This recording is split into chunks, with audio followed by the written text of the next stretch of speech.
Children are our future, and there's an overwhelming desire to protect them from threats, even when they aren't really there. For years, there were rumors of evil people putting blades or poison in Halloween candy they gave to children. Happy Halloween! Thank you. A survey from 1985 showed that 60% of parents were concerned about the safety of their kids' candy. Concerned parents carefully checked the candy to make sure it was safe. Some overly paranoid people even went out and bought new candy they knew was safe. The problem is that there really wasn't an epidemic of tainted treats. In fact, only one child ever actually died from poisoned candy. And he was poisoned by his father to claim life insurance money. A slightly less absurd overreaction parents are prone to is various health pandemics. We're a very frightened society. We're afraid of illness. We're afraid of the drugs that treat the illness. We're afraid of the vaccines that prevent the illness. Parents regularly race to their doctor to make sure their child is immunized against the latest virus. The one you love could be carrying cold and flu viruses. Fact, the flu virus can live on surfaces for days. This is how meningococcal meningitis can look, just 24 hours before it claims a child's life. Timeline: 2001 anthrax, 2002 smallpox, 2003 SARS, 2004 influenza, 2005 mad cow disease, 2006 bird flu, 2006/2007 spinach E. coli, the mysterious unseen E. coli. All of these things are true killers. Like any fiction, it's based on fact. These are true killers, but our perception of what our personal risk from them is beyond the risk.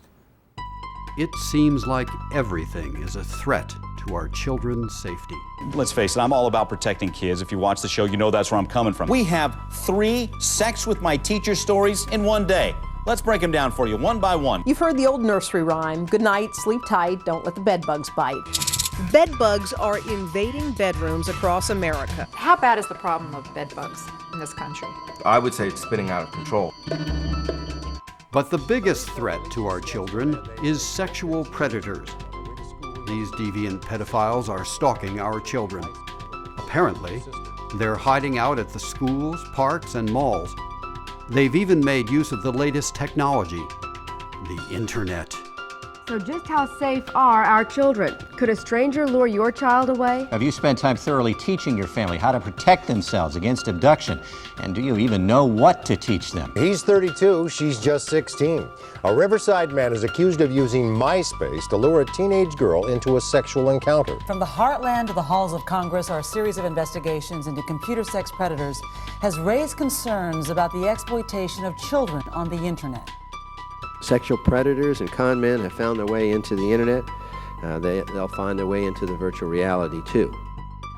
Luckily, there are crusaders out there conducting stings to keep our children safe and, of course, get ratings. But the question was how to go about reporting on this crime and exposing the men who might be inclined to commit it.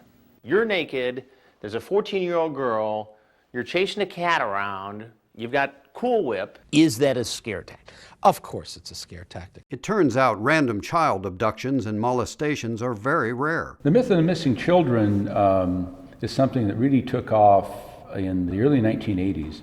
And many people claimed that thousands, if not millions, of children were being abducted by strangers. What we found out, of course, in the research is that most missing children in the country were runaways. The second largest chunk of these children were parental abductions. I've been on 18 years. I've in my entire career, never worked a stranger abduction kidnapping. And that's 5 years in homicide, not one kidnapping where a total stranger abducted, say, a kid off the street. For a child walking down the street, it's very safe. You know, particularly this area here, just doesn't happen. Kids are not kidnapped by strangers. When you watch American TV, what you find is lots of scary stories, lots of scary shows. There's this whole range from shows like America's Most Wanted that are just all about scaring us about all kinds of typically very low probability dangers, to news programs ranging from local news, which is about the worst offender, to cable news channels that get on all kinds of kicks. So periodically, predictably, there will be rampant scares about kidnapped children, and they'll all follow on each other. It sounds like if your child walks outside and you don't watch them for 5 minutes, they'll be kidnapped off the street by a stranger, when in fact that's about the last thing that a parent needs to worry about. They might worry about whether the child's going to run in the street, and that kind of realistic danger. But this other thing just gets blown way out of proportion by these shows. Over 80% of child molesters know the victims. They're usually either family members or friends of the family. But as happens so often, people are afraid of the wrong thing. Megan's Law was passed so parents can check their neighborhood to see if there's any sexual predators nearby, all the while overlooking the threat within. The problem with this misdirection is that the real threats to children are overlooked. Organizations dealing with the most pressing threats have to compete with those publicizing the most sensational threats. Each year, 68,000 children are rushed to the emergency room because of accidental poisoning. Over 5,000 children die every year in preventable accidents. Very few children die at the hands of murderers. But organizations like Safe Kids have a hard time competing against eye-catching stings. It's hard to compete with laws named after children. There's Megan's Law, Sarah's Law, Jessica's Law. Opposing these laws is like opposing the memories of the children themselves, even if the tragedy these laws are trying to prevent are relatively rare. Unfortunately, there are no laws named after children who die in far less sensational ways. There are no poster children for child-proofing your home, locking up cleaning supplies, or fencing your swimming pool. But as so often happens, we are afraid of the wrong things.